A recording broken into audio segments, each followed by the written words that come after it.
In this video, we will be teaching you about the Immersion Blender, its uses, steps of operation, safety features, and cleaning methods. This is the Dynamic Mini Pro Immersion Blender. It is a lightweight, handheld mixer ideal for quick mixing and pureeing. It should be used for up to 1 gallon or 4 liters of mixing. This is the RoboCube MP350 Turbo. It features an ergonomic handle, 14-inch shaft, detachable power cord, and a stainless steel bell and blade. The only difference between the two immersion blenders is the amount that they are capable of mixing. Use the RoboCube MP350 Turbo for bigger portions such as soups, and use the Dynamic Mini Pro for smaller portions such as a dressing. These immersion blenders are used for chopping, mixing, or blending. They are also used to puree sauces, dressings, soups, and batters. Their primary use is for hot liquids.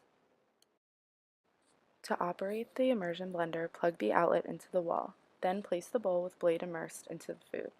Push the button, ensuring that you don't lift blade out of the product because this can cause food to splatter. Blend in a circular motion, focusing on areas that are still chunky. To practice safety with this piece of equipment, the user must ensure that the cord and outlet are separated from any liquid or food product. It is also important to be careful when touching the blade and making sure that the piece of equipment is unplugged when not in use. Make sure that when you are ready to use the immersion blender that the head of the blade is immersed in the food product. If the blade is not submerged in the liquid when it is on, it could cause harm to yourself or to others. In order to clean and sanitize the immersion blender, first fill a bucket up with soap and water. Immerse the blender into the bucket. Turn it on the slow setting to clean off any food debris. Then stop the blender and remove it from the soapy water. Repeat this process in a bucket filled with water only. Lastly, with the Dynamic Mini Pro, spray with the sanitizing solution and allow it to air dry.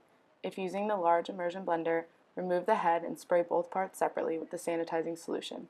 Allow both parts to air dry before further use.